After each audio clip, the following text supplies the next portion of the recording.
Hey everybody, this is Chapter 7 of Karl Korsch, A Study in Western Marxism by Patrick Goode. Chapter 7 is titled Karl Marx, in reference to the book Karl Marx by Karl Korsch.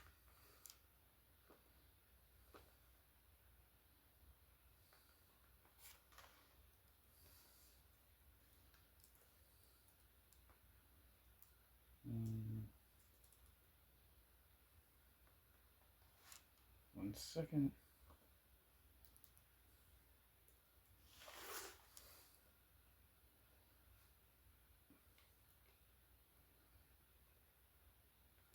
I'll look at the endnotes here first,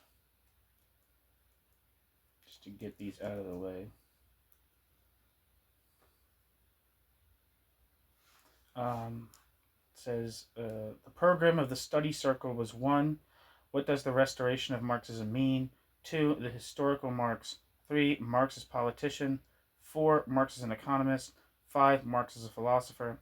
6. Dialectical materialism in the natural sciences. 7. Dialectical materialism in the social sciences. 8. Dialectical materialism in practice.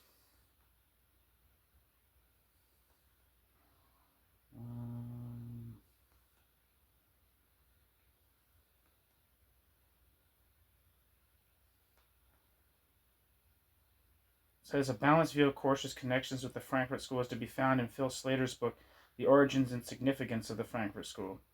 Phil Slater edited a really good book titled On the Critique of Technology, which has a bunch of people criticize that kind of coming from a critical Marxist perspective, not exclusively a Frankfurt School perspective, but a lot of them are coming from that kind of world of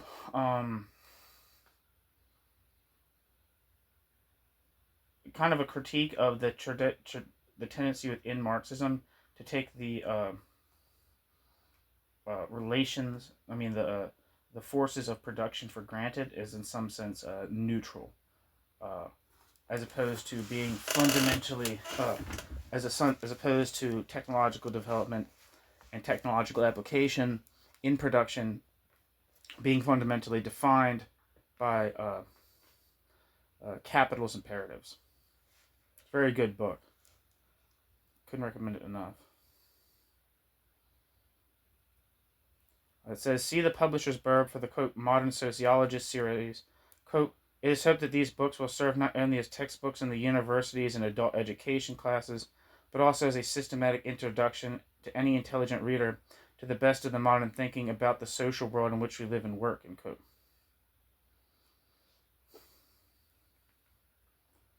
It says, a penciled note signed KK may explain why Korsch's relations with the Institute for Sozialforschung were not very close.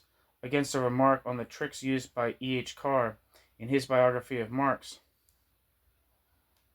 Korsch wrote, quote, this remark was then, quote, taken over, end quote, by Marcuse without citation from my unprinted MS, manuscript, I guess is what MS means, in his review of the book for the Institute for Sozialforschung, or the Zeitschrift for Sozialforschung.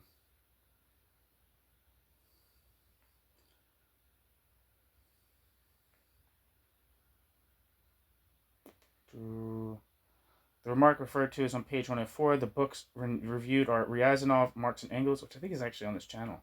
E.H. Carr, Karl Marx, A Study in Fanaticism, and A. Cornu, Karl Marx, L'Homme et l'œuvre de Hegelianisme ou au Materialisme historique, 1818 to 1845, and G. Mayer's book, Friedrich Engels. And again, Ryazanov being the big Marx researcher in the Soviet Union up to the early 1930s when he was murdered by the Stalin regime. E.H. Carr being a big historian, I think a fairly sympathetic historian of the Soviet Union coming from Great Britain. Auguste Cornu being a French Marx scholar who was of a more of a Stalinist predilection in the wake of World War II, moved to East Germany and did a lot of his work there. This book that's being reviewed is probably written before then. G. Mayer, I don't know if it's Gustav Mayer or something else. I can't remember what the G is for, but I think he's like a big Friedrich Engels biographer. Like his biography of Engels is like um, pretty important, I think, in like the history of the secondary literature. The subtitle of Carr's book gives a fairly clear indication of his approach. Cornu's book was an original piece of research into the early philosophical years of Marxism. The book referred to is F. Mehring, Karl Marx, The Story of His Life. So it's Franz Mehring. It says, see Marcuse's article, The Foundations of Historical Materialism, published in Studies in Critical Philosophy. The essay was first published in Die Gesellschaft, 1932.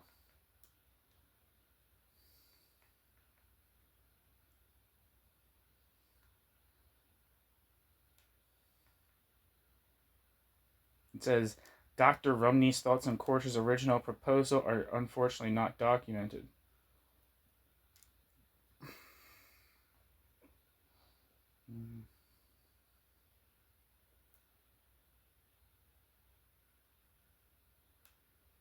It says, in the pre-publication drafts, see letter to Dr. Rumney, 20th of September 1934. There's a section entitled Specific Differences in the Concept of Society held by Marx and Engels. It says, Korsch was sympathetic to anarchist syndicalism, but not without reservations.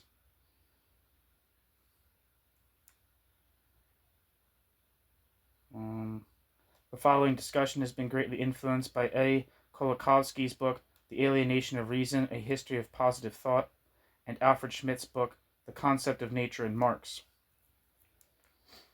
C. D. Jurovsky's book, Soviet Marxism and Natural Science. C.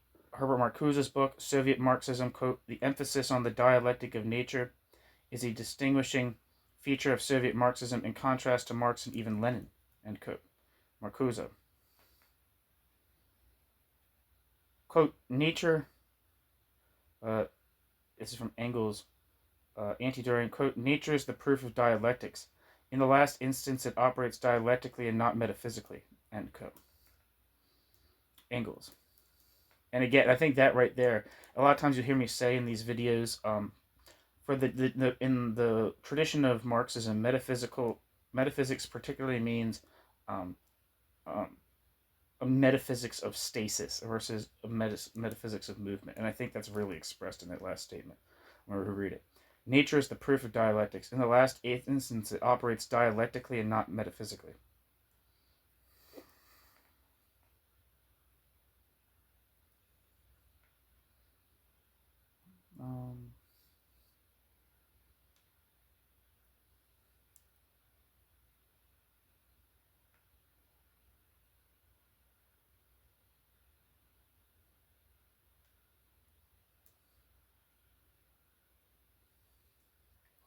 In the article, Why I Am a Marxist, in the book, 3 Essays on Marxism, Korsch adds a fourth principle. The quote, its, Marxism's, subject matter is not existing capital in its affirmative state, but declining capitalist society, as revealed in the demonstrably operative tendencies of its breaking up and decay, end quote. Korsch. Clearly this is not a separate principle, but a corollary of the second principle.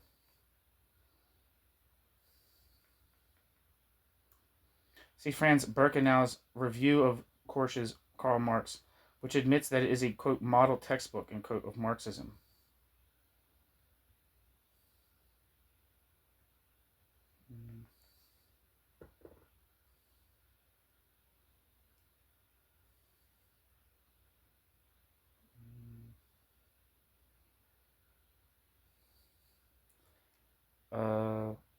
Quote, in a partly philosophical form, it has yet achieved a great number of important scientific results which hold good to this day, end quote. That's from Karl Marx, but I'm not sure what it's referencing to. There is a very stimulating exposition of the theory in Isaac Illich Rubin's Essays on Marx's Theory of Value, where it is claimed that, quote, proponents as well as opponents of Marxism have dealt with the theory of fetishism mainly as an independent and separate entity, internally hardly related to Marx's economic theory. they present it as a digression which accompanies Marx's basic text. Basic text, end quote. Isaac Illich Rubin.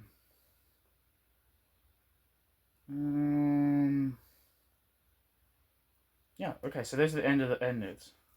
Thank you for listening to that with me. Just wanted to get those over with.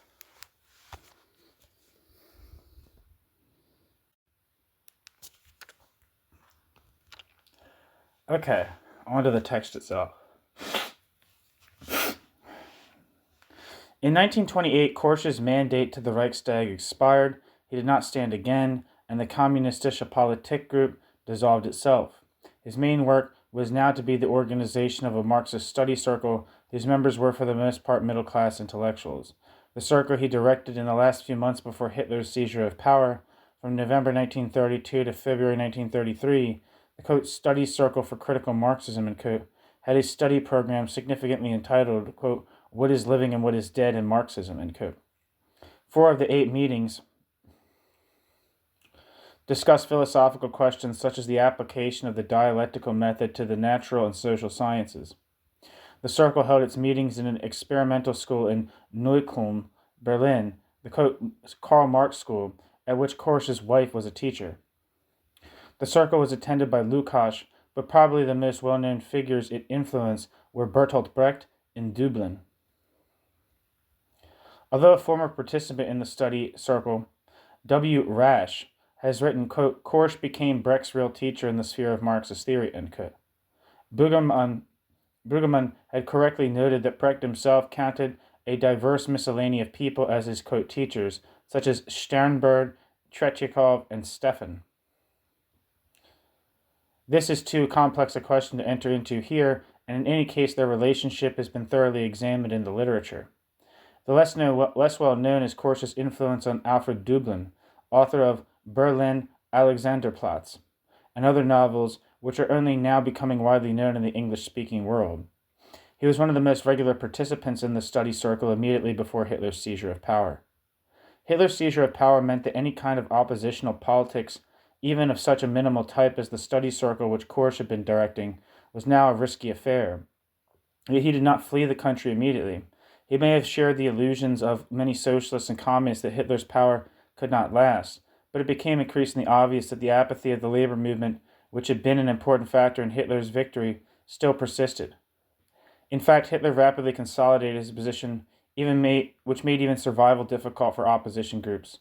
Korsch eventually found that it was no longer safe even to sleep in the huts on the workers' allotments, where he had been taking refuge. As he was becoming a liability to his friends in Germany, he escaped to London via Denmark. In exile, Korsch was to be even more isolated from political activity than during his last years in Germany. In this first period of exile, he continued to write reviews for the Zeitschrift für Sozialforschung, as he had done since 1932. But as far as can be discovered, he never had a very close connection with the so-called, quote, Frankfurt School. After 1934, he wrote only one review for their periodical in 1938. The articles he did write are all reviews of little importance. He did not contribute a full-length article. This is not surprising. A recent writer on the, quote, Frankfurt School has stated that its one common characteristic was its relative autonomy from political movements, which would hardly make much appeal to Korsch. At the same time, this lack of political commitment did have a positive side. It meant that Marxism could be applied critically and undogmatically, without fear of party control. But for Korsch, the problems of culture dealt with in this way were lacking in direct political relevance. At any rate, he had little or no contact either then or later with this group. The main political connections he formed were the group around Anton Pannekoek, the International Communists of Holland, for whose journal he wrote one article, and in America he associated himself with Paul Maddox's, quote, Councils group. The positions he supported on more immediate political questions are dealt with in the next chapter. During the first years of exile, he was occupied with writing the book Karl Marx. This was to be part of a series, Modern Sociologists, edited by Morris Ginsburg and A. Farquharson, in which studies of Tyler, Pareto, Comte, and Veblen had already appeared. This was obviously a more academic task than Korsch had ever undertaken before. For the previous 20 years, he had been writing for a specific political audience. Now he was being asked to write for a general audience from a more academic point of view. While he would have welcomed the project of writing a work on the content of Marxism, which was still valid for the labor movement, it is doubtful if he would have put it in the form of an intellectual biography of Marx. There is little direct evidence of his views on the book, but apparently he thought of it as a textbook on Marxism, expressing his own interpretation, but not in itself an advance in Marxist research, nor a political statement. Korsch's views on other biographies of Marx are to be found in a review of recent biographical literature on Marx, written for but not published in the Zeitschrift für Sozialforschung. He pointed out that the Soviet Union had performed a great service for the study of Marxism by bringing out uniform editions of the works of Marx and Engels, without which the work of E.H. Karl, Korsch, and Mayer would not have been possible. It was no accident, however, that apart from the work of Ryazanov, the Soviet Union had made no worthwhile contribution to the biographies of Marx. Korsch criticized E.H. Karl for various textual mistakes, took issue with Korsch for his formal academic approach, remote from any political involvement, and found most to praise in Mayer's book on Engels, the only study comparable to Mehring's Karl Marx, The Story of His Life. While Korsch's criticism of the works mentioned is, in my opinion, quite valid, these books reflect the low ebb in Marxist theory at this point. It was a most unfavorable moment for rethinking the fundamentals of Marxist theory. The victory of Stalin in the Soviet Union meant the end of scientific analysis of Marx's work. Hitler's conquest of power in Germany meant that infinitely more pressing problems faced the Marxist movement in the West. The re-examination of Marxism in the light of the newly published economic and philosophical manuscripts was to be postponed for 2 decades. At the time, Marcuse accurately commented, quote, "The publication of the book, Economic and Philosophic Manuscripts, must become a crucial event in the history of Marxist studies. These manuscripts could put the discussion about the origins and original meaning of historical materialism and the entire theory of, quote, scientific socialists, unquote, on a new footing. They also make it possible to pose the question of the actual connections between Marx and Hegel in a more fruitful and promising way," end quote. Marcuse. Korsch knew of the manuscripts, as he refers to them in the book Karl Marx, but he did not subject them to a rigorous analysis. This is rather disappointing given that the book, Marxism and Philosophy, had drawn attention to the Hegelian antecedents of Marx's work, which are more prominent in the manuscripts than perhaps anything else Marx wrote.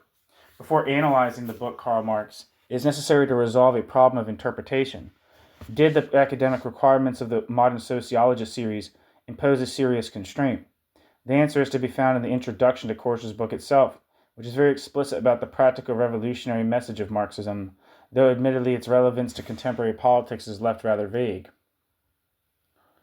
Quote, "Marx's revolutionary theory and practice formed at all times an inseparable whole, and this whole is what is living today of Marx. His real aim, even in this strictly theoretical work, was to cooperate in one way or another in the historical struggle of the modern proletariat," end quote. Korsch. When the preparation for the book Karl Marx is examined, when the preparatory work for the book Karl Marx is examined, it becomes quite clear that no political points were suppressed. But the finished work is only a fragment of a much longer work envisaged by Korsch, who wanted to deal with a number of questions which simply could not have been compressed into one book.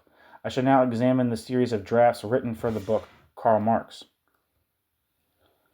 In general, the drafts gradually excluded all explicit criticisms of Marx, and at the expense of commentary on the subsequent development of Marxism, they focused more sharply on Marx's own work. The first draft, in a letter dated the 28th of September 1934, from Korsch to Dr. Rumney, the editor of the series, sets out Korsch's ideas for the main outlines of the book Karl Marx. This is perhaps only an exploratory first draft, rather than a definite proposal, for as it stands it covers an enormous range. For example, in the chapter titled Marx's Concept of Society, the second section is to deal with no less than Kant, Fichte, Schelling, Schleiermacher, and Hegel. The left Hegelians, Gans, Strauss, Feuerbach, Ruge, Bruno Bauer, Stirner, Moses Hess, Friedrich Engels. End quote. In general, the material in this draft would be far too unwieldy for one volume. The draft also covers subjects which are not dealt with in the finished work. Some of the proposed sections are more ambitious and more controversial in their interpretation of Marx. For example, in Marx's theory of ideology or Marx's theory of social revolution. The latter would have included criticisms of Marx's ideas, for example, in the subsection, quote, Jacobinist traditions in Marx and Engels, end quote, in which Korsch would probably have made accessible to a wider public the ideas he had developed some time previously. There would also have been sections of a more directly philosophical and political nature than anything which appeared in the book Karl Marx. A whole section of the fourth part was to be devoted to method, the most striking section under this heading being the third, a quote, comparison of the Marxist method with empiricism, positivism, pragmaticism, and with the empirical axiomatic method of the modern natural sciences, end quote. Korsch. In the third part, Korsch intended to deal with the problem of reform and revolution, and more generally with the relation between economic and political action. On reflection, Korsch decided that in the finished work he would adopt a less polemical approach and refrain from criticizing Marx. The next series of drafts was written in 1935 while he was staying with Brecht in Denmark. Whereas the first draft was little more than a series of chapter headings, these are more substantive, but they are still condensed, which often makes them difficult to understand. In addition, they frequently deal with problems which he never subsequently wrote about at length, as in, for instance, his, quote, theories on economics and politics, end quote. After explaining that Marxist theory and practice are fully materialist, that scientific socialism is directly opposed to utopian socialism because it is an economic materialist theory, Korsch states, quote, in this economic form consists on one side the advantage, on the other the limit of Marx's, quote, materialist theory of the development of society, end quote. Korsch. Korsch goes on to explain that this is not a theoretical limit, which could be overcome by a more sustained process of thought, but it is the result of historical conditions. The economic form of socialist theory developed by Marx is in itself neither positive nor negative, but in the course of history changes from a form of development to a barrier to knowledge. This makes the question of whether the maintenance of the economic form in Marxist theory is false or correct, or a senseless one. The remaining sections do not make clear what this limitation is, although at one point Korsch does suggest that in some respects, especially in his critique of fetishism, Marx had gone beyond the framework of economic theory. The rest of this draft examines the relations between the, quote, fetishism of commodities, as explained in Marx's Capital, and the concept of Entfremdung from Marx's earlier book, Economic and Philosophical Manuscripts. But it contains nothing that is not in the final version of the book, Karl Marx. Another untitled draft deals with the point in more detail, and the only new feature it contains is his philosophical definition of the kind of economics to be found in Marx's Capital.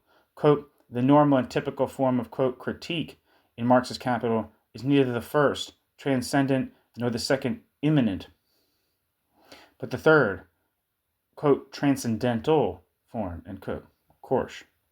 This distinction, however, is used only as a pedagogical device for explaining the varieties of critique, theoretical internal, practical external ways of transcending categories, which Marx carried out. It does not lead to a more profound philosophical analysis. The only other dated draft from this period, which I shall remark on here, is entitled Economics, Politics, Social Forms of Consciousness, Ideologies. In the main, this is another discussion of fetishism, but there is one interesting passage which shows a clear continuity with the ideas of the book Marxism and Philosophy.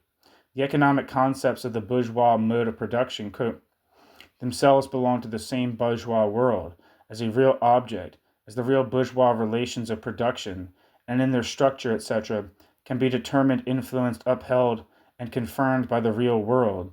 They cannot be destroyed or considerably altered by a merely theoretical critique, end quote. Korsch. After some difficulties with translation, the text was now ready. Let us turn to the published work. The first problem I shall consider is that of situating it in the rest of Korsch's writings.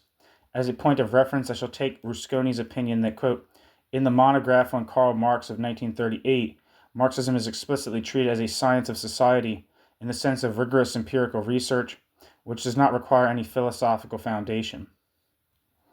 End quote. Rusconi.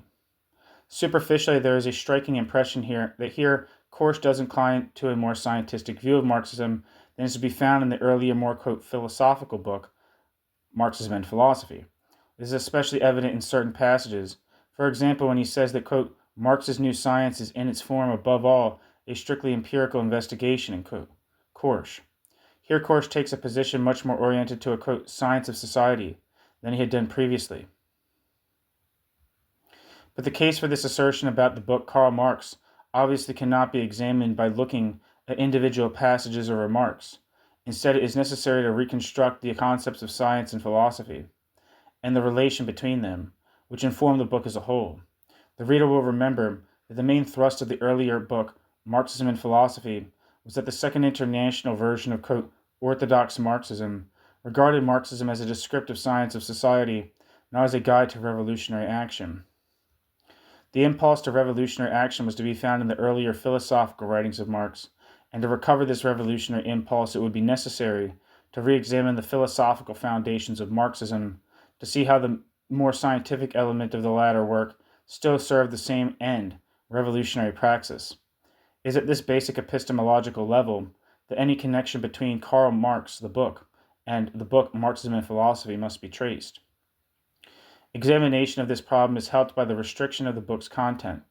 It is confined to Marx's work and does not consider in detail any of the subsequent developments in the social sciences, either Marxist or non-Marxist, which have taken place since Marx. Even the original drafts, in which more substantial sections on the developments in Marxist thought were envisaged, contained very little on developments in non-Marxist thought. What was the reason for this? Korsch might reasonably have argued that lack of space prevented an assessment of post-Marxist developments, but he did not.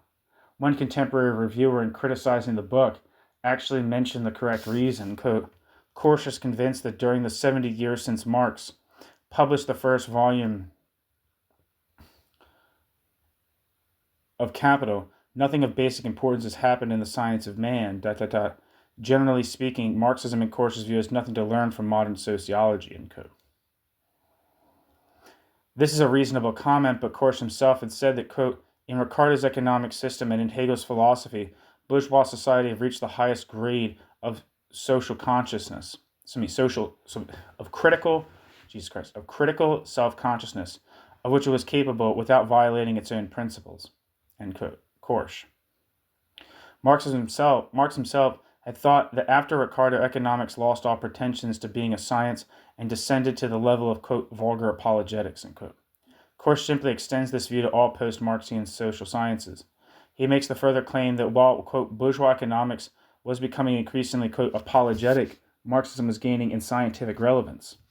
Quote, it was this combination of sustained energy and wide-ranging vision that lent to Marx's Capital the extraordinary vitality by virtue of which it remains entirely, quote, topical in the present day. One might even say that in many respects it is only now beginning to come into its own, end quote. Korsch.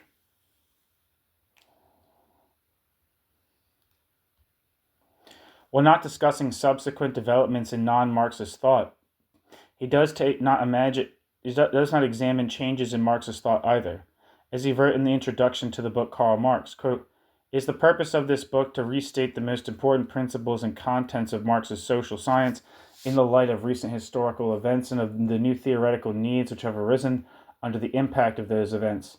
In so doing, we should deal throughout with the original ideas of Marx himself, rather than with their subsequent developments brought out by the various, quote, orthodox and, quote, revisionist, dogmatic and critical, radical, and moderate schools of the Marxists on the one hand, and their more or less violent critics and opponents on the other hand, end quote. Korsch. Nonetheless, Korsch does introduce a number of his views on the changes which have taken place in Marxism, albeit in rather a compressed and oblique manner. In particular, Engels is supposed to have made some changes to the original Marxist doctrine. The first part of this argument is that Engels' early philosophical development was quite different from Marx's. The latter, coming from a free-thinking background, reached materialism via the philosophy of Democritus and Epicurus, the 17th and 18th century materialists, and finally through an independent critical evaluation of Hegel, whereas Engels, who had suffered under the pressure of the pietistic hypocrisy of his early family life, came to materialism through religion. Strauss, Critique of the Gospels, Hegel, and Feuerbach. Clearly, this is a correct description of the early development of Marx and Engels, but what influence did this have on their later work? Korsch insists that there is a continuity between Marx's early philosophical writings and Marx's Capital. But without Marx's guiding hand, did Engels have such a clear grasp of the new materialist position they had developed together? Korsch's position is ambivalent. In one passage, which discusses how the critical materialist principle derived from Marx from the determinate historical form of bourgeois society is in the later development of Marxism changed into a dogmatic principle applicable to any other historical epoch. He argues that, quote, Marx, does not lay down any general propositions as to the essential nature of all society, but merely describes the particular conditions and developmental tendencies inherent in the historical form of contemporary bourgeois society. Unquote. Korsch. The blame for making a general philosophy of society or sociological theory from, quote, historical materialism rests only on the, quote, epigons of Marxism, whom Korsch does not mention by name here. He seems to imply that, while Marx was alive, Engels' formulation of ideas was, if not actually erroneous, more easily capable of misinterpretation.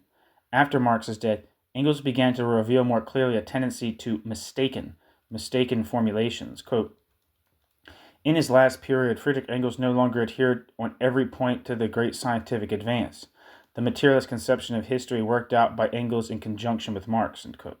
Korsch.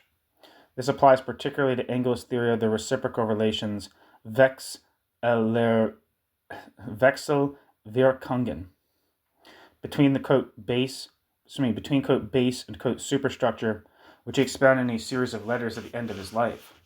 In attempting to defend Marxist materialism against the charge of being, quote, vulgar or, quote, one-sided materialism, he had conceded too much to the revisionists who wanted to blunt the revolutionary impulse of Marxism. Engels' attempt to defend dialectical materialism by discussing, quote, base and, quote, superstructure in terms of, quote, primary and, quote, secondary are certainly clumsy and confusing, but Korsch's strictures are surely too severe, or at least not sufficiently proved. Other references to post-Marxist developments within the socialist movement are oblique, but quite consistent with positions set out in greater detail elsewhere. For example, his estimation of revolutionary anarcho-syndicalism, his critique of politics, Leninism as leading to totalitarianism, Lenin's rejection of, quote, left communism. Another argument which Korsch uses to support his rather dogmatic a priori rejection of subsequent sociology seems at first sight to be more valid. Quote, in confronting the general principles of the Marxian theory with bourgeois science, we shall not so much refer to the more recent displays of contemporary social thought, in which their persisting difference has already been modified to a certain extent by mutual interaction. We shall rather try to bring out the contrast in the pure form in which it originally appeared in classical and post-classical bourgeois writers of the 18th and early 19th centuries, on the one hand, and in the writings of Marx and Engels on the other, end quote. Korsch. But it is only in a quote assumption that Marxism is, quote, modified rather than refuted. Perhaps the most satisfactory way of resolving this problem will be to bring out the differences in, quote, pure form between Marxism and, quote, bourgeois science. The difficulty is that, just as in the book Marxism and Philosophy, his concept of philosophy remained implicit, so here the concept of science is not made explicit. In the earlier work, he had concluded a long footnote on the relation of philosophy to science in Hegel and Engels thus, quote, the important question this raises is, of course, that Marx and Engels really, quote, the important question this raises is, of course, what Marx and Engels really mean by the concept of science or positive sciences, end quote. But the question remained unanswered in the earlier work, and the deficiency is not remedied in the book Karl Marx. It is, in my opinion, the central question to discuss. To do so, I should compare Korsch's ideas with a positivist conception of science. He refers to Marx's criticisms of Comtean positivism on the opening pages of the book Karl Marx, but does not discuss positivism in general at any point. I now aim to show that although he still apparently rejects positivism, his ideas are in fact ambivalent. It can be said that there are two aspects of positivism. First, its conception of the object and method of the natural sciences. Secondly, its conception of the relation between the natural and social sciences. I shall consider each of these in turn. Positivism considers the object of science to be a quote nature, held to be rigidly separate from human intervention. A naturalistic quote natural order. Korsch has the basis for a strong attack on positivism, since he contested its very notion of the object of science, insisting that natural science does not deal with a quote natural order. Quote, Marx started from an altogether different viewpoint, from Hegel, from the outset. Physical nature, according to him, does not directly enter into history. It does so by indirection, i.e. as a process of material production which goes on not only between man and nature, but at the same time between man and man, end quote. Korsch. This means that Korsch rejects the notion of a quote dialectics of nature. Korsch was wrongly accused of doing so when he wrote the book Marxism and Philosophy, in which, although he was in general disagreement with the undialectical concept of nature, which is to dominate Soviet Marxism, he did not deal with this question, nor did he discuss the quote dialectics of nature directly in his critical writings on Lenin's book Materialism and Imperial Criticism. By the time the book Karl Marx was written, Soviet Marxism held the dialectic of nature as an article of faith, and argued that any deviation must inevitably be in the direction of idealism. It is perhaps significant that in the above passage, Korsch refers only to Marx and not to Engels. The Soviet arguments for the quote dialectics of nature, end quote, in particular, Stalin's dialectical and historical materialism, rely heavily on certain passages in the later Engels.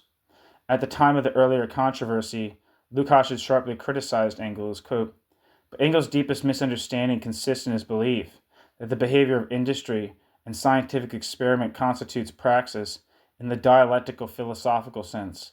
In fact, scientific experiment is contemplation at its purest. The experimenter creates an artificial abstract milieu in order to be able to observe, undisturbed, the untrammeled workings of the laws under examination, eliminating all irrational factors both of the subject and the object. Lukács. Korsch does not criticize Engels' concept of nature at such a level of abstraction, but in the passage quoted above, his ideas clearly differ from those of Engels. Elsewhere, this is even clearer when he draws the logical conclusions of his concept of nature. Quote, being, quote, social, nature has a specifically historical character, varying in the different epochs. As a historical and social nature, it has above all a class character, end quote.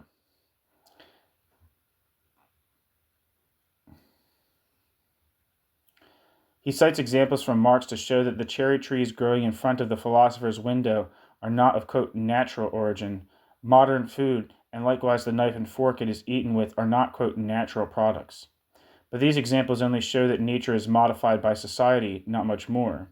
The real problem is, what is the relation between the laws of nature, e.g. the law of gravity, and the society which has, quote, discovered them?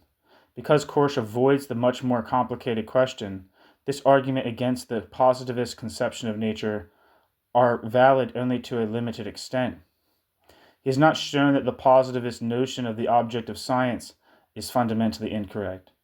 What he has to say in the positivist conception of scientific method is more diffuse, but here he implicitly accepts a number of positivist views. For example, in his emphasis on the role of quantification in science. In the book Karl Marx, this appears as an oblique reference. In discussing the relations between, quote, base and, quote, superstructure, he mentions the view that such relations are reciprocal, Wechselwirkungen, and that the quote superstructure can produce reactions, Rückwirkungen, in the quote base. He comments, quote, as long as there is no sufficiently exact determination of the quantitative amount of action and reaction, and of the precise conditions under which at a given time the one or the other will take place, the original statement of the materialistic principle will be in no way clarified or improved by the superaddition of so-called, quote, interactions.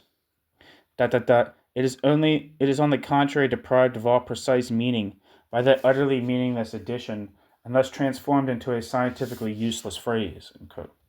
Korsch. By implication, Marxist science is, quote, quantitatively adequate in this sense. In his later work with Lewin on field theory and its application to the social sciences, his position was more explicit.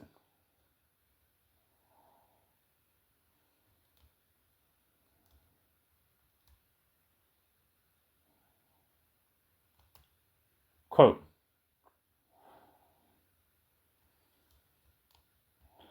"The new principle formulated by the great Galileo 300 years ago, measure all that can be measured, and make measurable what as yet cannot be measured, is valid not only for physical science in the narrower sense, but just as much for ... the various branches of the social sciences." End quote. Consistently with this, Korsch suggests that the investigation of society will be on a scientific basis when it rests on observation and experiment. This raises the question of causality, which has at least traditionally stood at the center of debates about, quote, scientificity. He suggests that the concept can be modified in the light of new discoveries in science. Quote, 20th century natural science is aware that the, quote, causal relations occurring in a particular field of knowledge are not to be defined by a general concept of, quote, law of causality, but must be determined specifically for each separate sphere, end quote. Korsch. Perhaps not very much can be read into this, but in one respect he does adopt a position very much closer to positivism. I'm referring to his ideas on how a theory and its concepts should be verified, which is what I now wish to discuss. Korsch insists that Marxism, as a strictly empirical science, has concepts which are, quote, not new dogmatic fetters or pre-established points which must be gone through in a particular order in any, quote, materialistic investigation. They are an undogmatic guide for scientific research and revolutionary action. Quote, the proof of the pudding is in the eating, end quote, Korsch. In particular, for example, in arguing that Marx did not accept a naive pseudo-Darwinist metaphysical concept of evolution, he makes the methodological point that, quote, from an a priori valid axiom, it, bracket, development, in bracket, is reduced to a working hypothesis, which must be empirically verified in each case, ... Thus the path is made free for a strictly empirical research, end quote. Korsch. Here Korsch does seem to accept a crudely dualistic position. Either metaphysical a priori constructions or empirically verifiable propositions. This dualism is even rather reminiscent of the cruder formulations of the verification principle. The positivist notion of verification also involves the idea that reality manifests itself immediately in appearances, and that to distinguish between appearance and reality leads to metaphysics. Here too Korsch takes a somewhat ambivalent position. In his discussion of fetishism, he shows himself perfectly well aware of Marx's way of distinguishing appearance and reality. Indeed, this is the focal point of his exposition. Thus, he thus appears to accept Marx's dictum that, quote, all science would be superfluous if the outward appearance and the essence of things directly coincided, end quote. Elsewhere, his position is much more positivist. In discussing the material of Marxist economic analysis, he points out that whereas Ricardo begins his system with the general concept of, quote, value, Marx begins his critical investigation into the theory and reality of present-day bourgeois economics with the analysis of an external object, a, quote, palpable thing, end quote, a commodity. This is quite indisputable, but then he goes on to say, quote, value then in all its denominations, like other economic things, or relations such as, quote, commodity, quote, money, quote, labor power, quote, capital, etc., means to Marx a socio-historical fact, or something which, though not described in physical terms, is still empirically given in a strictly verifiable manner, end quote. Korsch. The commodity may be actual and tangible, but the existence of value and capital, the fundamental categories of Marxist economics, are certainly not, quote, given in a strictly verifiable manner, end quote. Korsch's remarks indicate a rather confused understanding of the question. In sum, Korsch's refutation of the positivist notion of the object of science is inadequate, and he shows a tendency to accept the positivist conception of scientific method. Now consider the second aspect of positivism, the idea that the way forward for the social sciences is by the application of the procedures and methods of the natural sciences.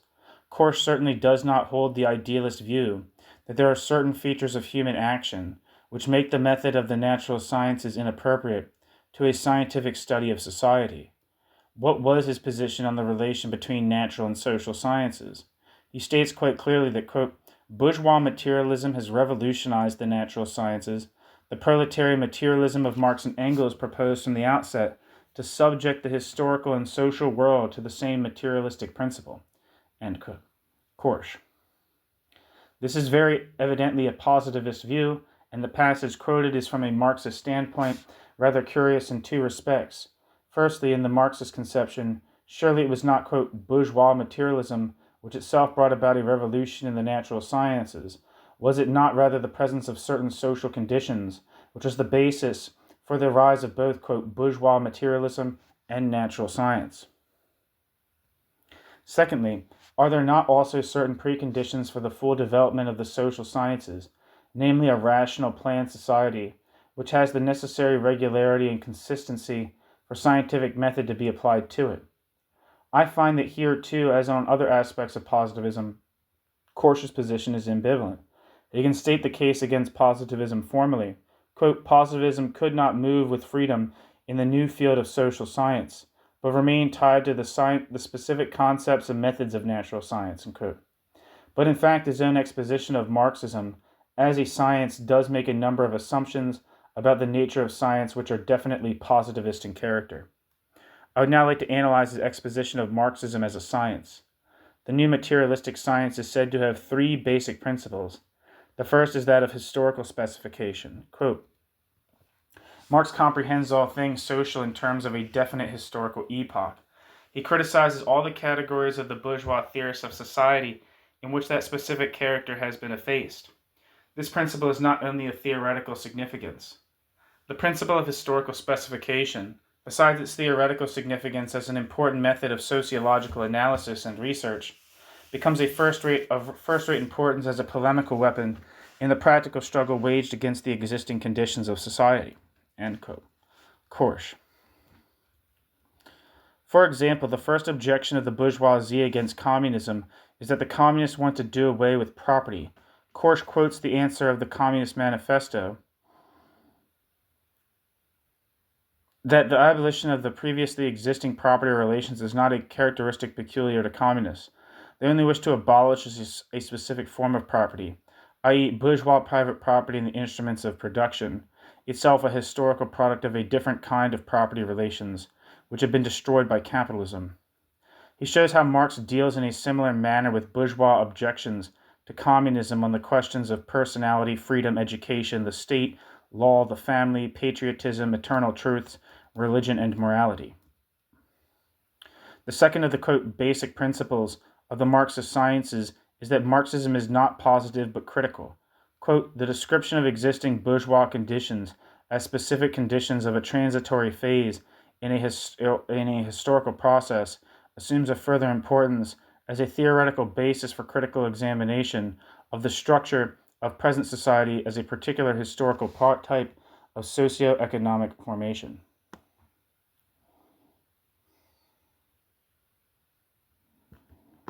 End quote. Korsch. 1 second.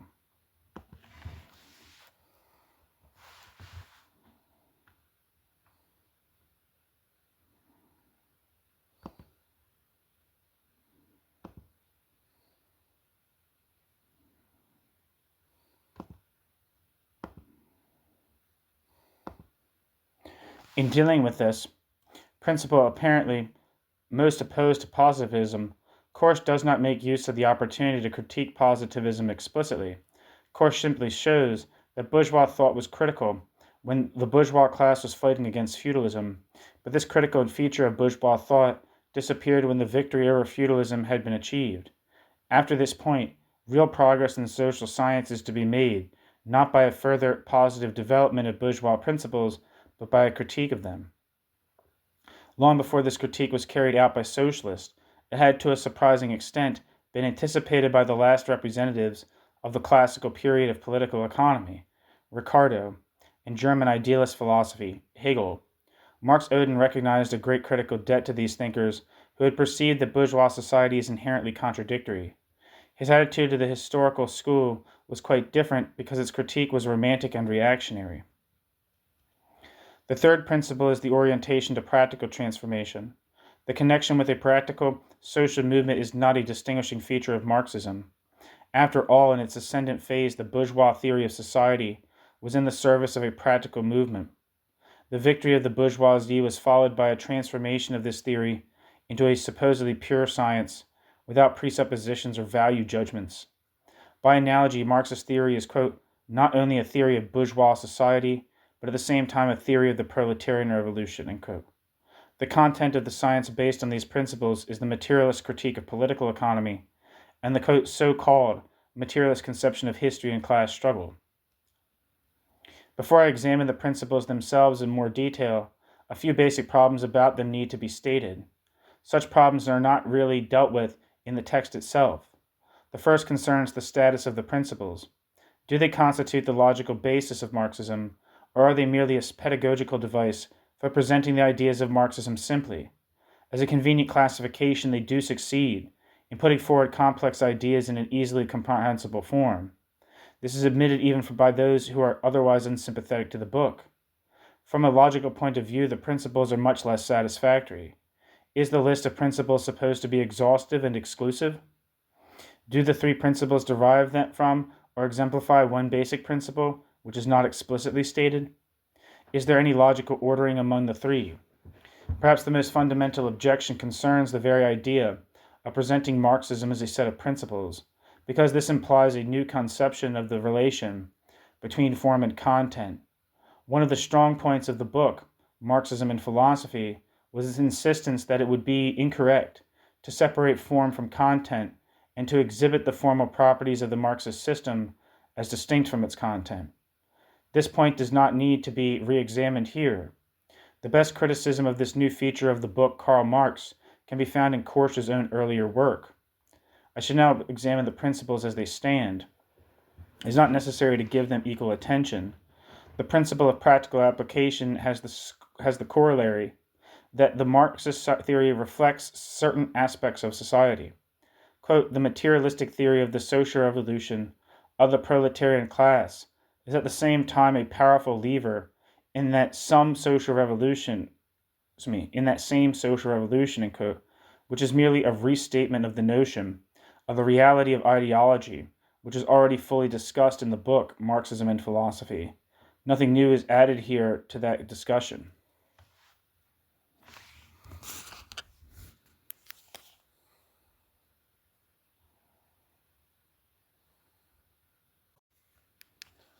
Whatever its relevance to social science, the principle of, quote, criticism is rather obvious as a principle of Marxism. Korsch's analysis of the critical features of the last great thinkers of bourgeois society, Ricardo and Hegel, and of the different kind of, quote, criticism to be found in the historical school cannot, I think, be faulted. The only aspect of this principle at which one might cavil is whether the notion of, quote, critique and the related concept of Aufheben, a crucial component of Hegelian dialectic, is adequately dealt with. Aufhebung. In the book Karl Marx, there is an explicit reference to, quote, critique. There it is noted that, quote, not only Marx and Engels, but all revolutionary Hegelians of the 40s and 50s of the last century had used the word, quote, critique in this large historical sense, bracket, i.e. as referring not merely to further development, but to total transformation, in bracket, end quote, Korsch. In describing the basic Marxist view of the relation between present capitalist society and future socialist society, the notion of Aufhebung is clearly implied. Quote, he, Marx, sees in the modern capitalistic mode of production, with its immense unfolding of productive powers far exceeding all earlier epochs, an indispensable material foundation for that more highly developed form of communal life which will be inaugurated by the social revolution of the working class. Korsch. In the article, Why I Am a Marxist, Korsch tries to use the notion of critique to show that Marxism is neither a, quote, positive materialistic philosophy, end quote, nor a, quote, positive science, end quote. Quote, from beginning to end, it is a theoretical as well as practical critique of existing society. Quote, critique is to be understood not in a merely idealistic sense, but as a materialist critique. It includes, from the point of view of the object, an empirical investigation, quote, conducted with the precision of a natural science, end quote, of all its relations and developments. Of all its relations and development. And from the point of view of the subject, an account of how the impotent wishes, intuitions and demands of individual subjects develop into a historical effect, class power leading to, quote, revolutionary practice, end quote. To quote, revolutionary practice, end quote, praxis, end quote, Korsch. And that's from Why I Am a Marxist. But the principle of criticism states such obvious facts of Marxism that it was hardly worth stating as a principle of Marxism. Whatever other distortions Marxism may have suffered at the hands of its interpreters, hostile or otherwise, and critics, no one has seriously doubted that it is preeminently critical of bourgeois society. Even the Marxists of the Second International, who showed the greatest tendency to use Marxism as a descriptive science of society, did not forget to take a critical stance at the appropriate moments. The most important principle in terms of the significance Korsch ascribes to it is that of historical specification and the associated criticism of theories of evolution. This idea appears very early in his Marxist days. In an unpublished review of M.N. Roy's Indienne, written in 1922, Korsch had drawn attention to the specificity of Marxism. Quote, it is well known that Marx expressly rejected the idea that one could convert his historical survey of Western Europe into a universal philosophico-historical theory, which could without any more ado be valid for other countries, end quote. Korsch. The principle is also applied to itself in the book Marxism and Philosophy, but it is most prominent in the later work. Korsch explains how Marx shows that concepts such as ground rent and capital have expressed different historical realities at different times, and how the Marxist analysis of economics refers specifically to modern bourgeois production and the production of commodities in specific production relationships.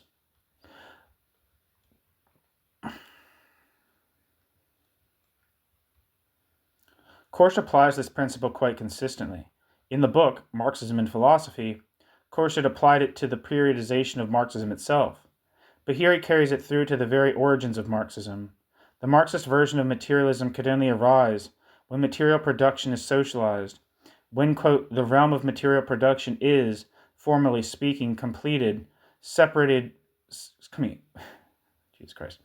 The Marxist version of materialism could only arise when material production is socialized, when, quote, the realm of material production is, formally speaking, completely separated from all other realms of the life of society, end quote. Korsch. Korsch dealt with two objections to the concept of historical specification. One is that bourgeois social scientists do investigate other societies and do accept that the notion of evolution applies to society.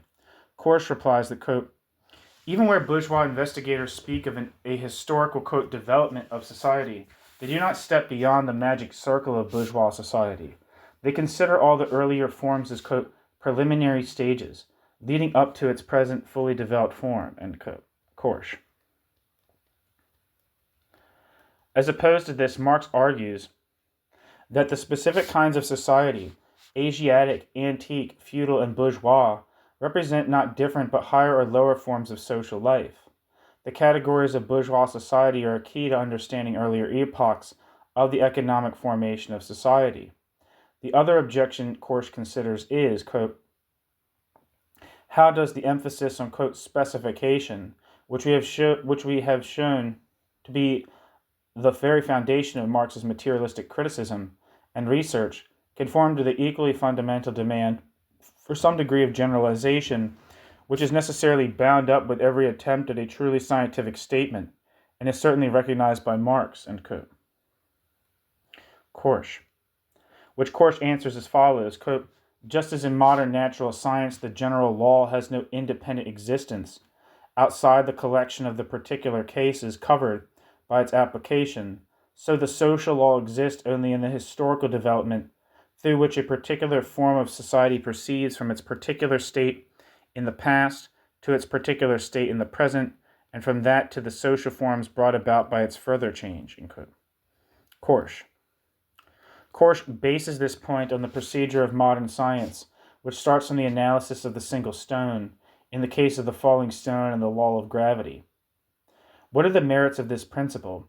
It gives a firm injunction to empirical research into specific cases, which seem to be the best safeguard against the ossification of Marxism into a set of scholastic and dogmatic principles. But it still remains one-sided. Korsch's answer to the objection about generality and abstraction is not really adequate at the level of complexity Marx himself had reached. In the introduction to the Contribution to a Critique of Political Economy, Marx considered not only the conventional method of abstraction, that of simple omission, but also his own more complex solution, which involves an intricate set of relations between abstract and concrete. This is only a criticism of the extent to which Korsch had made use of Marx's ideas. More generally, there are serious problems with the principle. A principle must be specific within limits, but how are these limits known? In other words, what is the basis for the specification? There is a great danger of circularity here. If one says that Marx's analyses are only valid for a specific historical period, i.e. capitalism, then what justifies the claim that this specific period is capitalism? The force of this criticism is that specificity cannot be an independent or primary principle, since it depends on a prior specification of periods. When this has been done, it may form an important component of an analysis, but it cannot be a prior investigating principle. What conception of laws is applied to social science does it give rise to? Arguing that in modern natural science the general law only applies to the whole class of specific cases governed by it, Korsch adds, quote, thus the only genuine laws in social science are the laws of historical change, end quote. The same objection about specificity applies here too. But there are also further problematics. This notion may seem more attractive than the static and mechanical conception of laws held by, for example, Bukharin. Quote, in nature and society there is a definite regularity, a fixed natural law, end quote. Bukharin. Gramsci's objection to such a position shows a greatly superior understanding of the issues involved. Quote, vulgar evolutionism is at the root of sociology, and sociology cannot know the dialectical principle with its passage from quantity to quality, but this passage disturbs any form of evolution and any law of uniformity understood in a vulgar evolutionist sense, end quote. Korsch. Gramsci. Korsch's position appears to supply a satisfying solution to the problem of the differences between laws of society and laws of nature, but ultimately it is vacuous. We are not told that the laws of development are what the laws of development are, nor how they are to be investigated. Perhaps what is meant as a, quote, law of development is to be found in the well-known passages from the foreword to the Critique of Political Economy, which Korsch himself quotes. Quote, at a certain stage of their development, the material productive forces of society come into conflict with the existing relations of production. From forms of development of the productive forces, these relations turn into their fetters, then begins an epoch of social revolution, end quote. Marx. While his, quote, specificity remains without content, it also lacks a further dimension which is to be found in Engels. Korsch states the principle that there are no naturalistic laws of society.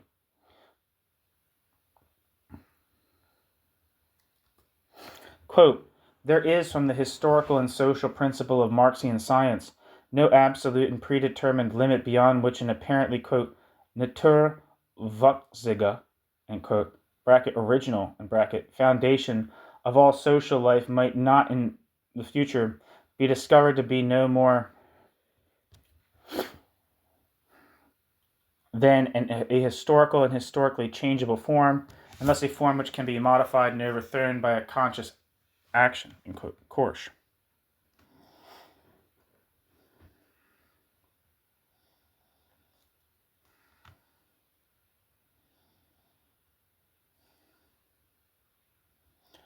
But Engels argues that the very notion of, quote, naturalistic laws of society is rooted in a specific kind of society. Capitalism is not simply a, quote, mistaken idea, which must be countered by a, quote, correct idea. By contrast, Korsch tends to treat this as merely an ideological mistake. Engels argues thus, quote, the production of commodities, has its peculiar inherent laws, They reveal themselves in the only persistent form of social interrelations, i.e. in exchange, and here they affect the individual producers as compulsory laws of competition. They are at first unknown to these producers themselves, They work themselves out, therefore, independently of the producers and in antagonism to the producers as inexorable natural laws of their particular form of production. The product governs the producers, end quote, Engels. In sum, the principle of historical specification may be useful negatively as a means of criticizing false generalizations, but it does not seem to have very much creative power. This concludes the examination of the individual principles. Before I go on to look at the content of the science to be founded on the principles, one important question still remains. What was Korsch's view of the need for a philosophical foundation for Marxism? In the book Marxism and Philosophy, Korsch has seen philosophy as making an indispensable contribution to the formal side of Marxism. Does his partial acceptance of positivism mean that he also had a positivist hostility to philosophy?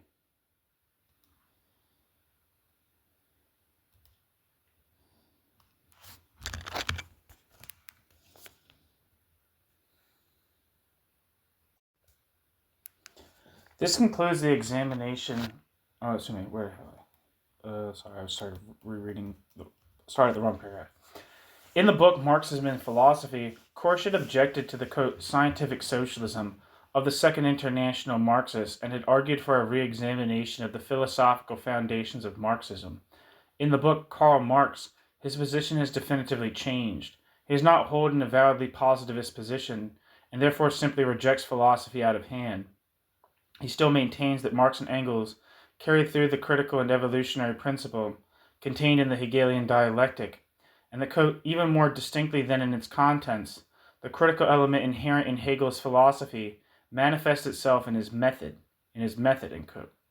Stating that Marx's materialist science does not need the kind of philosophical foundation provided by the materialism of the 18th century, he goes on to say that the, quote, materialistic science, embodied in Marx's empirical investigation of society, is not only far in advance of all idealistic philosophy, but of all philosophical thought whatever, end quote. Korsch. In fact, in the whole section on philosophical materialism, Korsch attacks the, quote, epigons of Marx for making, quote, historical materialism a general philosophy of history and criticizes the attempt to patch up the materialist theory of Marx with a philosophical system, be it that of Kant, Mach, Spinoza, or anyone else. More positively, Korsch states, quote, the only reason why the materialistic philosophers, Marx and Engels, up from a certain point in their development, turned their backs upon philosophy, is the fact that they wanted to go one step further and to outbid the materialism of philosophy by direct materialistic science and practice, end quote. Korsch.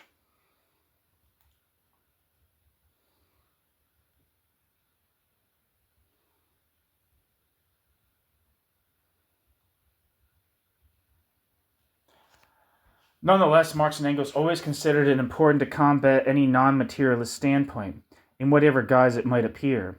Korsch concedes the 18th century materialism was of lasting significance for Marxist theory, inasmuch as it stood for enlightenment and progress and opposed mysticism and obscurantism.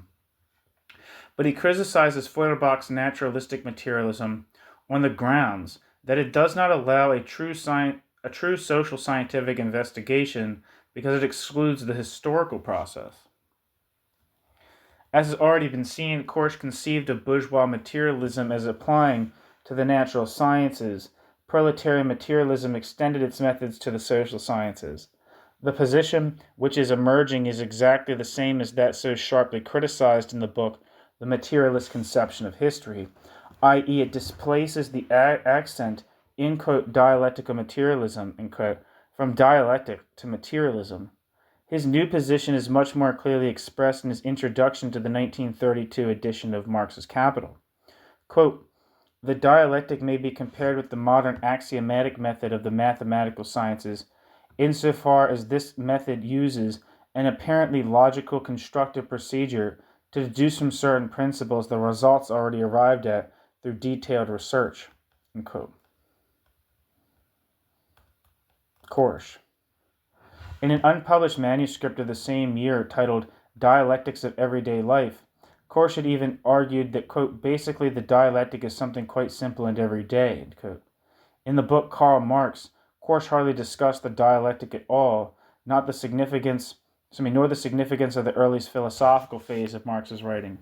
He merely commented on this earlier period. Quote, "This new critical insight, bracket, into economics, in bracket, was couched in a highly philosophical language and made the connection more explicit." Quote, "What Marx here, bracket, in Capital, in bracket, terms the fetishism of the world of commodities is only a scientific expression for the same thing that he had described earlier in his Hegel Feuerbach period as, quote, human self-alienation," end quote, unquote, Korsch. In both these passages, Korsch does refer, however, to the economic and philosophical manuscripts published for the first time in 1932, in which their strongly Hegelian character confirmed the more philosophical nature of Marx's preoccupations in his earlier period. It is rather paradoxical that when the material supporting a more philosophical conception of Marxism was not yet available, he held a more Hegelian version of Marxism, i.e. in the book Marxism and Philosophy, whereas when such material was available, he virtually ignored its philosophical implications. The real shift which took place compared to the book Marxism and Philosophy became more apparent when what he has to say about Hegel is examined. Korsch's ideas on Hegel are anticipated in works written earlier in the 1930s. The article Theses on Hegel and the Revolution of 1932, Empiricism and Hegelian Philosophy of 1931. In the former, he pushes his practical conception of philosophy to its extreme limits, in arguing that, quote, "Hegelian philosophy in its dialectical method cannot be understood except in its connection with revolution," end quote, and that Hegel's is the philosophy not of the revolution as a whole, but of the period of restoration. While this concept cannot be discussed extensively here, Korsch takes far too simple a view. As Lukács has convincingly demonstrated in the book The Young Hegel, Hegel's conception of the dialectic in the early theological writings is markedly different from that which appears in the book Philosophy of Right. What is Korsch's new estimation of Hegel? In the first place, Hegel is valued for non-philosophical reasons. Quote, "Marx found hidden beneath the idealistic speculative forms of Hegel's philosophy of law, history, aesthetics, religion, etc., of logic and history of philosophy, just that which he had not been able to find anywhere else in the whole of past and contemporary philosophy and science, namely a methodical starting point for an empirical investigation of the so-called, quote, spiritual nature of man," end quote, Korsch. Hegel is given a much more, quote, materialist reading than is customary. Korsch finds that Hegel gave unexpectedly realistic empirical knowledge of the nature of bourgeois society, which he had derived from the, quote, inquirers into the nature of social man, end quote, the Scottish and English social thinkers of the 17th and 18th centuries.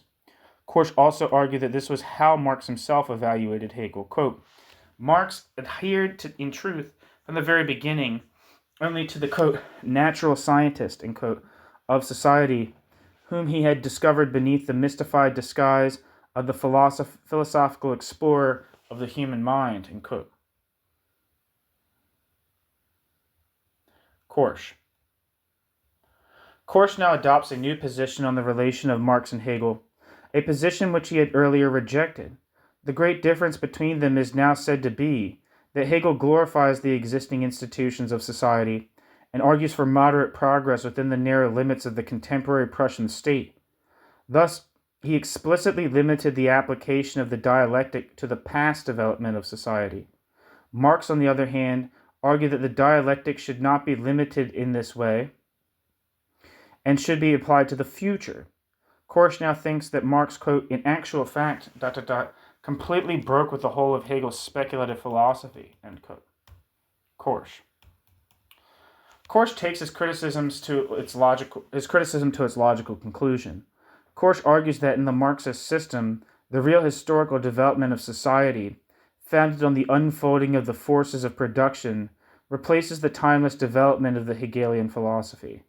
The Hegelian, quote, contradiction is replaced by the struggle of social classes, dialectical, quote, negation by the proletariat, and the, quote, dialectical synthesis by the proletarian revolution, and the transition to a higher stage of development of society. In his final summary, however, he does say that the new Marxist materialism offers a new method, and by implication not just a new set of results, a novum organon, for the discovery of scientific truths. Here again, Korsch's position is somewhat ambiguous. He makes points about form and content similar to those he had made in the book Marxism and Philosophy. Quote, until today, the Marxist method is, in its formal side, still not very developed, end quote. Korsch. And in yet more positivist vein continues, quote, it's, the Marxist analysis of societies, partly philosophical form, has not prevented it from attaining a series of important and up to the present valid scientific results, end quote. Korsch. This surely means a reinterpretation of Hegel. Whereas in the book Marxism and Philosophy, Hegel was valued for his dialectical conception of reality, with its emphasis on an active relation to reality, as opposed to a naive realist standpoint which simply reflects reality passively. Here Hegel is valued not as a philosopher of, quote, dialectics, but as an empirical scientist. This new view has two aspects. Firstly, there is a much greater stress on the empirical character of Hegel's writings. Despite all, quote, speculative mystifications, end quote, Hegel stands out from his idealist contemporaries, the theorists of the organic state and the historical school. Hegel had grasped the material relation between men and things, but had concealed this under the apparently speculative connection between concepts. It certainly is true that Hegel's works do contain an extraordinary amount of empirical material. This holds for both the more, quote, concrete works, such as the book Philosophy of Fine Art and the book Philosophy of History, where the empirical material is more fully presented, and also for the more, quote, abstract works, such as the Logic, which clearly draws on a vast body of empirical knowledge. As Korsch pointed out, perhaps the most direct reference to modern society and the proletariat are to be found in the book The Philosophy of Right, in which Hegel realistically described how the proletariat lived in dependence and need, was excluded from the advantages of, quote, bourgeois society, and was continually threatened with falling into degradation. The second aspect of Korsch's evaluation of Hegel concerns the empirical legacy of Hegel to Marx. He now considered that Marx drew on Hegel not for a method, but for certain empirical concepts. In general terms, in discussing the way in which Marx transcended bourgeois political economy, Korsch states that Marx, quote, confronts the concepts of economics with those of Hegelian philosophy, end quote. The crucial concept here is that of Bürgerliche Gesellschaft, civil society. Referring to Marx's preface to the book, A Contribution to the Critique of Political Economy, Korsch writes, quote, we see here the decisive significance which the concept of civil society had gained for the young Marx, who was then just passing from Hegelian idealism to his later materialistic theory, end quote. Korsch. Quote, civil society was a concept taken by Hegel from the earlier 17th and 18th century thinkers, the, quote, inquirers into the social nature of man, end quote, who, quote, in the preceding centuries had first set up the new idea of civil society as a revolutionary slogan, and had even unearthed in the new science of political economy the material foundations of that new and, quote, civilized form of society, end quote. Korsch.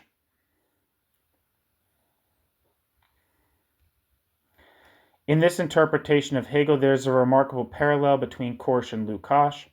While the similarities between the earlier book Marxism and Philosophy and Lukács's History and Class Consciousness have often been discussed, the connection which also exists at this period has not, as far as I know, been commented upon.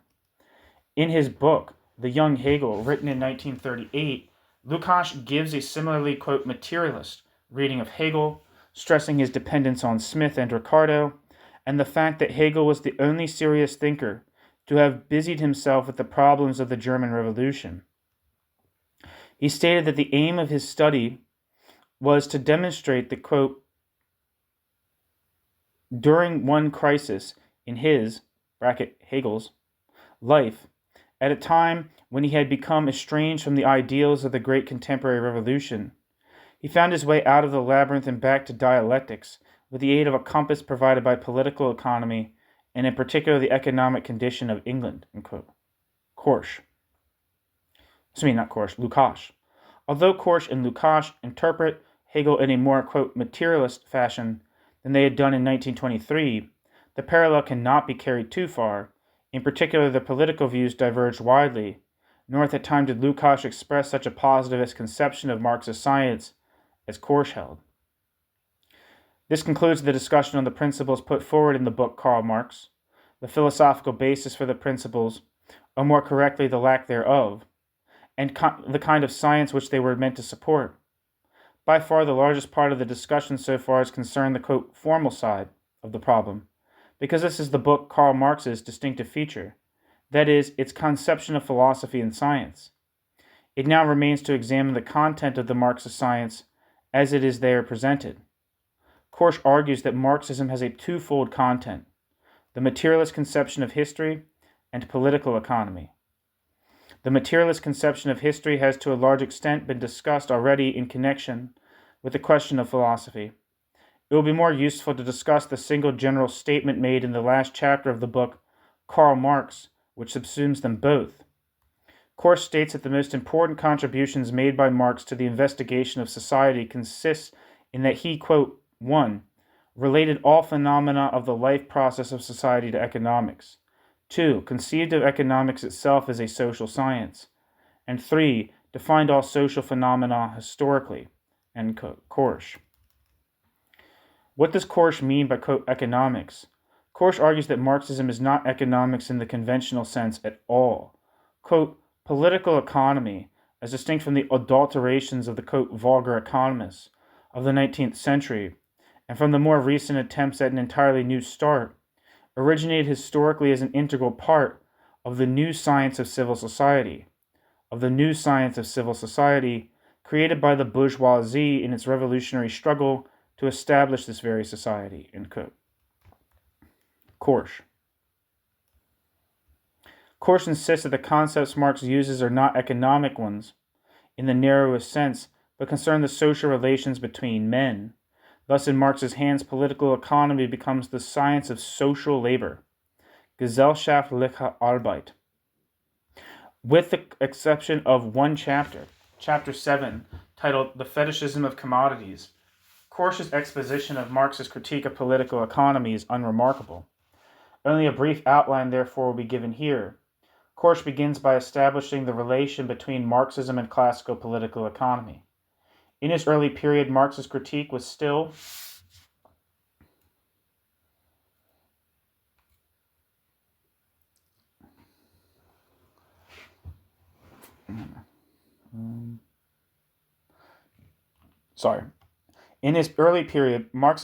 still couched in philosophical terms.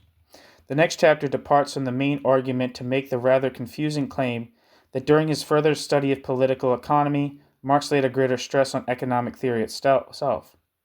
Returning to a presentation of the central argument, Korsch confines himself to what Marx had designated as the three fundamental new elements of Marx's Capital. The treatment of the general form of surplus value, the twofold nature of the commodity labor power, wages as an irrational manifestation of some other relation. Marx was able to make this advance because, unlike bourgeois economists, Marx regarded the more general category of economics no longer as value or quantity of value, but the form of the commodity itself. The brief analysis of the theory of commodity fetishism forms the most original and rewarding chapter in this section. Korsch succeeds in relating this theory internally to the rest of Marx's argument, and in showing that commodity fetishism is the basis of the, quote, self-alienation of humanity, end quote. The following two chapters, 8 and 9, explain how, given that commodity fetishism conceals from the producers their mutual social relations, the social organization of labor is still achieved. The final chapters are by comparison rather uninteresting. Chapter 10 deals rather vaguely with, quote, common misunderstandings of the Marxian doctrine of value and surplus value, end quote, without specifying, apart from an incidental reference to Walras and Pareto, who has been prey to such misunderstandings, or what their significance is. The concluding chapter merely repeats the claim that later in life Marx took an increasingly positive attitude toward economic science. It is in the sense of economics specified above that we must understand Korsch's argument that, quote, Marx's materialistic social science is not sociology, but economics, end quote, Korsch. This raises the question of the relation of Marxism to sociology. In fact, Korsch takes this question at the very beginning of his work, perhaps as a token gesture to the fact that his book was appearing in a series on modern sociology, and insists that, quote, the science of socialism as formulated by Marx owed nothing to this, quote, sociology of the 19th and 20th centuries, which originated with Auguste Comte and was propagated by Mill and Spencer, end quote, Korsch. The reason for this is that Marxism stands much closer to the problems placed on the order of the day by modern historical development. In fact, Marxism is related not to sociology as it subsequently developed, but to, quote, another body of social thought, which descended from an earlier time when the name of, quote, sociology had not yet been invented, but, quote, society had already been discovered and recognized along with physical nature as an equally material and important realm of human knowledge and human action, end quote. Korsch.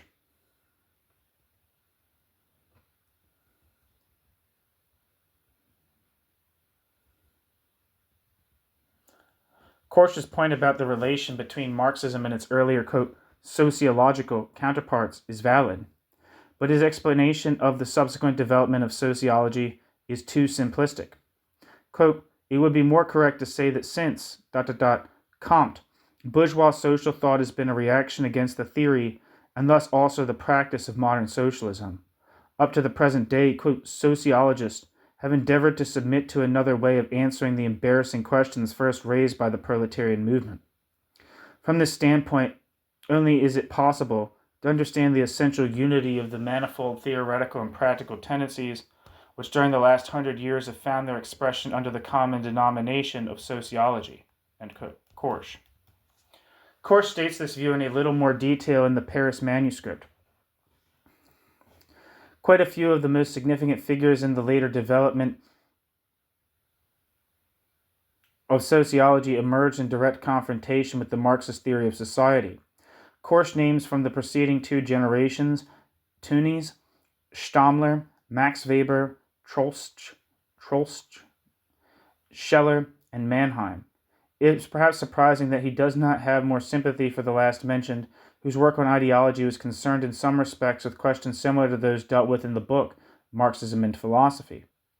Among economists, a typical representative of such opposition to Marxism was Werner Sombart, whose career Korsch traced in some detail to prove his point. But there are two exceptions to Korsch's refusal to consider the ideas of modern, or at least post-Marxist sociology. Korsch did remark on the fate of one of its founding concepts, namely progressive evolution. Spencer had wished to present the investigation of society in this sense as, quote, the study of evolution in its most complex form, end quote, Herbert Spencer. But in its later development, sociology ridiculed the naivety of this original bourgeois idea of progress. Quote, Spencer himself, although still adhering to the idea of a general progress, involving as its inevitable consequence a higher moral development, formulated at the same time the far more neutral definition of development as, quote, a progress from a simple to a complex form, end quote, Korsch.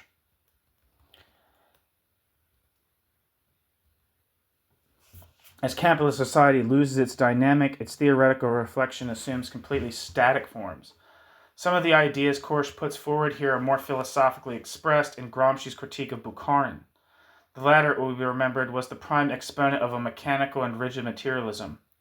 Thus, in Bukharin's book, Historical Materialism, Bukharin had aimed to expound a general theory of society. Quote, sociology is the most general abstract of the social sciences, ... History furnishes the material for drawing sociological conclusions, ... Making sociological generations, ... Sociology in its turn formulates a definite point of view, a means of investigation, ... A method for history, ... The working class has its own proletarian sociology known as historical materialism. Historical materialism, end quote. Bukharin. Gramsci gave a very convincing answer to this conception of sociology as method at a much more abstract level than Korsch had succeeded in doing. Quote, sociology has been an attempt to create a method of historical and political science in a form dependent on a pre-elaborated philosophical system, that of evolutionist positivism, against which sociology reacted, but only partially.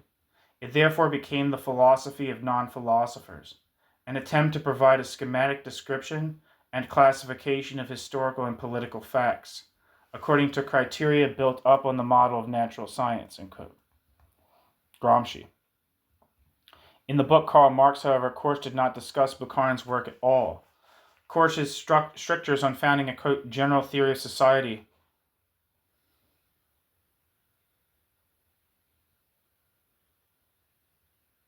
quote, his strictures on founding a, quote, general theory of society, quote, historical materialism or sociology, were adequately expressed in his principle of specification.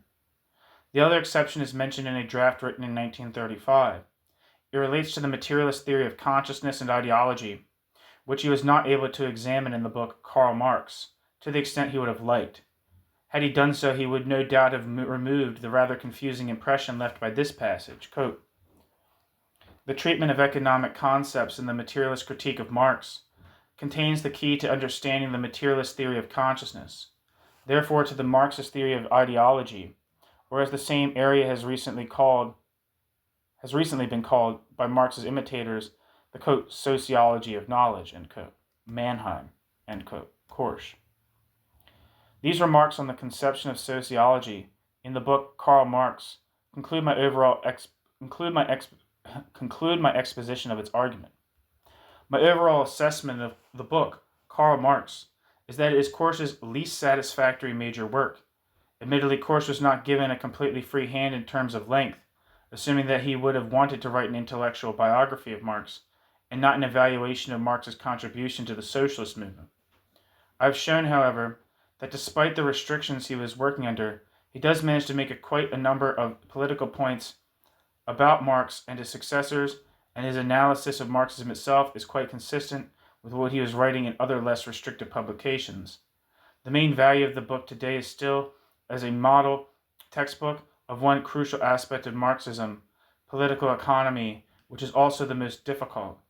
Beyond this point, the interpretation given to Marx's work tends to have a positivist bias. While there is a fairly explicit rejection of the positivist conception of the object of science, there is in fact an implicit acceptance of some features of positivist method, e.g. verificationism.